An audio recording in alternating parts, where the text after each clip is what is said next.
Olá a todos! Hoje eu vou realizar a leitura do primeiro capítulo do livro Pax, escrito por Sarah Pennypacker e publicado pela editora Intrínseca.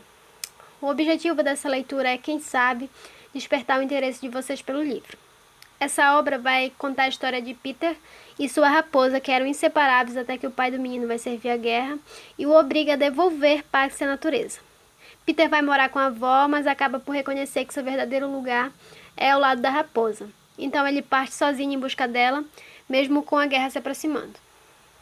Eu vou realizar a leitura desse primeiro capítulo através do aplicativo Kindle no smartphone, e essa é uma amostra gratuita da obra que eu baixei diretamente no site da Amazon e contém os primeiros 6 capítulos do livro. Caso você já tenha lido, deixe sua opinião nos comentários dizendo o que você achou e se indica ou não a leitura. Então, vamos à história. A raposa sentiu o carro reduzir a velocidade antes do menino, pois sentia tudo primeiro, começando nas almofadinhas das patas, subindo pela coluna até os sensíveis pelos dos pulsos. As vibrações do carro em movimento indicaram que a estrada naquele trecho era mais irregular. A raposa se ergueu no colo do seu menino e farejou os filetes de cheiro que se filtravam pela fresta da janela.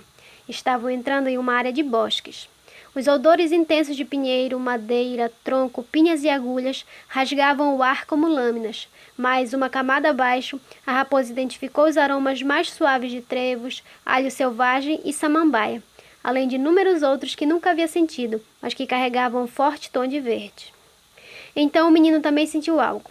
Puxou o bichinho de volta para o colo e apertou com mais força a luva de beisebol. A ansiedade do menino surpreendeu a raposa. Nas poucas vezes que eles viajaram de carro, o menino tinha ficado calmo, às vezes até empolgado. A raposa esfregou o focinho na tela da luva, embora odiasse o cheiro de couro. Seu menino sempre ria disso. Ele apertava a cabeça do bichinho com a luva, brincando de esmagá-lo, e assim se distraía. Naquele dia, no entanto, o menino ergueu a raposa e afundou o rosto nos pelos brancos de seu pescoço. Só então a raposa percebeu que seu menino estava chorando. Virou-se para observar o rosto dele, pois queria ter certeza. Sim, chorando, mas sem emitir som algum, coisa que a raposa não sabia que ele fazia. O menino não derramava lágrimas havia muito tempo, mas a raposa lembrava. Antes de chorar, ele sempre gritava, como se exigisse que prestassem atenção à curiosa água salgada que brotava dos olhos. A raposa lambeu as lágrimas do menino e ficou ainda mais confusa. Não havia cheiro de sangue. Contorcendo-se, saiu dos braços dele para examinar seu humano com mais atenção. Teve medo de não ter notado algum ferimento, embora seu olfato nunca se enganasse. Não tinha sangue, nem mesmo um hematoma. O carro fez uma curva para a direita e a mala ao lado deles se deslocou.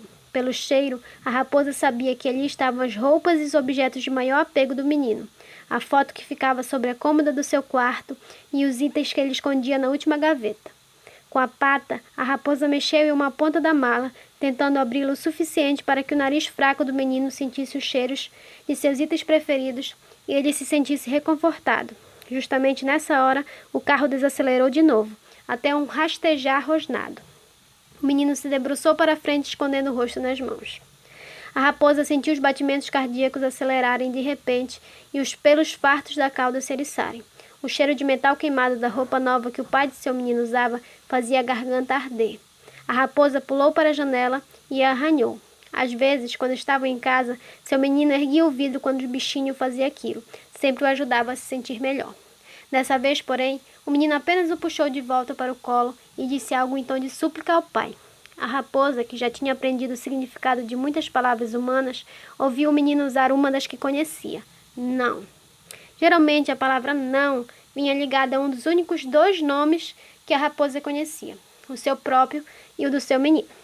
Prestou bastante atenção, mas naquele momento foi só um não, suplicado ao pai várias e várias vezes. O carro pendeu para a direita após parar com um tremor, erguendo uma nuvem de poeira ao lado da janela. Mais uma vez, o pai esticou a mão por cima do banco e, depois de dizer alguma coisa ao filho com uma voz dócil, que não combinava com seu forte aroma de mentira, pegou a raposa pelo pescoço macio. Seu menino não impediu, então a raposa também não fez nada. Deixou-se levar, inerte e vulnerável, pela mão do homem, embora, por medo, desse umas mordidinhas. Não era agora que desagradaria seus humanos. O pai abriu a porta do carro e caminhou pelo chão de cascalho e grama batida até a entrada do bosque. O menino também saiu do carro e foi atrás. Logo que o pai do menino a colocou no chão, a raposa correu para longe dele. Então encarou seus 2 humanos. Já tinham quase a mesma altura, reparou com surpresa. O menino havia crescido bastante nos últimos tempos. O pai apontou para o bosque. O menino olhou para ele por um bom tempo, as lágrimas voltando. Por fim, secou o rosto com a gola da camiseta e concordou com a cabeça. O menino pegou do bolso um velho soldadinho de plástico, o brinquedo preferido da raposa. A raposa entrou em alerta, pronta para a brincadeira. O menino jogava o brinquedo e a raposa o encontrava. Um feito que sempre impressionava o menino. Com o soldadinho entre os dentes, a raposa aguardava ser encontrada quando o menino recuperava o brinquedo e o jogava de novo. Como sempre, o menino ergueu o soldadinho bem alto e o jogou no bosque. O alívio. Tinha ido até ali só para brincar. Deixou a raposa descuidada. Entrou correndo no bosque sem nem olhar para seus humanos. Se tivesse olhado, teria visto o menino se afastar do pai, as mãos no rosto e teria voltado. Teria oferecido a seu menino aquilo de que ele precisasse: proteção, distração, afeto. Mas não, foi atrás do brinquedo. Daquela vez foi um pouquinho mais difícil que o habitual, pois havia muitos outros odores no bosque, odores mais frescos, mas só um pouquinho, pois o cheiro de seu menino estava no brinquedo, e esse cheiro a raposa encontraria em qualquer lugar. Soldadinho estava caído com o rosto para baixo na raiz nodosa de uma árvore, como se tivesse jogado ali em desespero. O rifle que o soldado apertava contra o rosto estava enterrado até o cabo no meio de folhas secas. A raposa ajeitou o brinquedo com o focinho, pegou-o na boca e se ergueu nas patas traseiras, pronto para seu menino a encontrasse. Na quietude do bosque, os únicos movimentos eram da luz que atravessava o toldo formado pela copa das árvores, os raios de sol cintilando como um vidro verde. A raposa se esticou ainda mais, nem sinal do seu menino. O arrepio de preocupação percorreu sua coluna. Largou o brinquedo e guinchou. Nada aconteceu.